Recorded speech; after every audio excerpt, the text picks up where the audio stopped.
अगर आप गरीब पैदा होते हो तो ये भगवान का दोष है, आपका नहीं। लेकिन आप गरीब ही मर जाते हो तो ये आपका दोष है, भगवान का नहीं। तो किसने आपको आपकी तरक्की के लिए पूरी ज़िंदगी दे रखी है। अब ये आप पर डिपेंड करता है कि आप क्या करते हैं और क्या नहीं। दोस्तों, एक बार एक महात्मा जी अपने शिष्य के साथ एक गांव से गुजर रहे थे, तो उन दोनों को बहुत भूख लगी थी। पास में ही एक घर था, तो दोनों उस घर में पहुंचे और दरवाज़ा खटखटाया। घर के अंदर से एक आदमी बाहर निकला जिसने फटे पुराने कपड़े पहने हुए थे। महात्मा जी ने उससे कहा कि हमें बहुत भूख लगी है, क्या आप हमें खाना खिला सकते हैं। तो उस आदमी ने उनका आदर सत्कार किया और उन्हें भरपेट खाना खिलाया।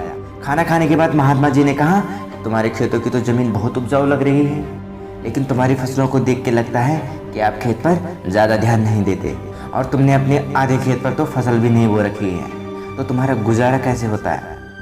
उस आदमी ने कहा कि हमारे पास एक भैंस है जो काफ़ी सारा दूध देती है, और उस दूध से हमारा गुजारा हो ही जाता है।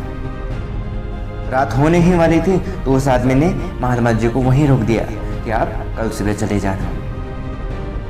लेकिन आधी रात को ही महात्मा जी ने अपने शिष्य को उठाया और उससे कहा कि चलो हमें इसी टाइम चलना है, और चलने से पहले हम उस इंसान की भैंस को चट्टान से गिराकर मार डालेंगे। शिष्य को गुरुजी की इस बात पर यकीन ही नहीं हुआ, लेकिन जब गुरुजी ने जिद की तो उनकी बात टाल भी न सका, और वो दोनों ही उस आदमी की भैंस को पहाड़ से गिराकर वहाँ से चली गई। और ये बात उस शिष्य को जिंदगी भर चुभती रही कि आखिर गुरुजी ने ऐसा क्यों किया।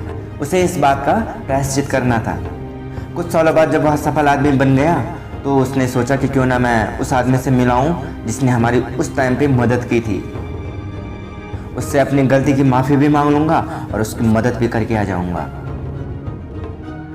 वह शिष्य उस खेत के पास पहुंचा और उसने देखा जो वहाँ खाली पड़े खेत थे, अब वो फलों के बगीचे में बदल गए हैं। उसे लगा कि शायद भैंस पलने के बाद वो आदमी सब कुछ बेचकर यहाँ से चला गया होगा।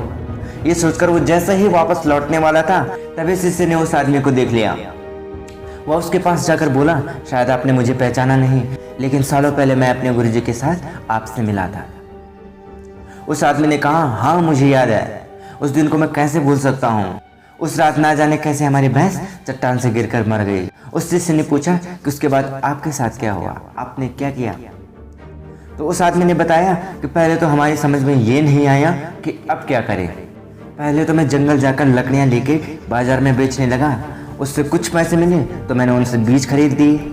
उस साल फसल भी अच्छी हो गई, और उनसे जो पैसे मिले मैंने उनसे फलों के बगीचे लगा दिए, और ये काम आज सबसे बढ़िया चल रहा है। और आज मैं इस एरिया का सबसे धनी इंसान और सबसे बड़ा फल व्यापारी हूँ। कभी कभी मैं सोचता हूँ कि शायद ये सब ना हुआ होता अगर मेरी उस रात को भैंस ना मरती तो। शिष्य ने पूछा कि आप पहले भी तो कर सकते थे।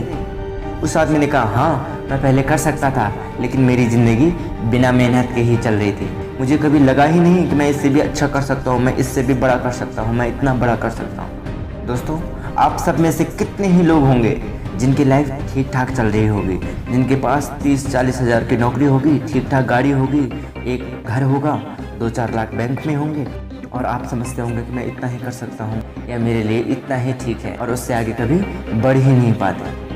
पर संदीप माहेश्वरी भैया जी की एक बात हमेशा याद रखना, 90% लोग इसलिए असफल नहीं होते कि उनके सपने बहुत बड़े होते हैं और वे उन्हें अचीव नहीं कर पाते, बल्कि वो इसलिए फेल हो जाते हैं कि उनके गोल्स बहुत छोटे होते हैं और वे उसे अचीव कर लेते हैं और वहीं रुक जाते हैं। हाँ यार, भले तुम अपने बड़े सपने पूरे न कर पाओ, पर बड़े सपना देखना कोई गुनाह तो नहीं है ना। अगर आप अपने बड़े सपने के आधे तक भी पहुंच जाओगे तो छोटे मोटे सपने देखने वालों से तो लाखों गुना आगे पहुंच जाओगे। हमेशा प्रधानमंत्री बनने की सोचो, गांव का प्रधान नहीं। प्रधानमंत्री बनने के आधे भी पहुंचोगे तो कम से कम विधायक तो बन ही जाओगे।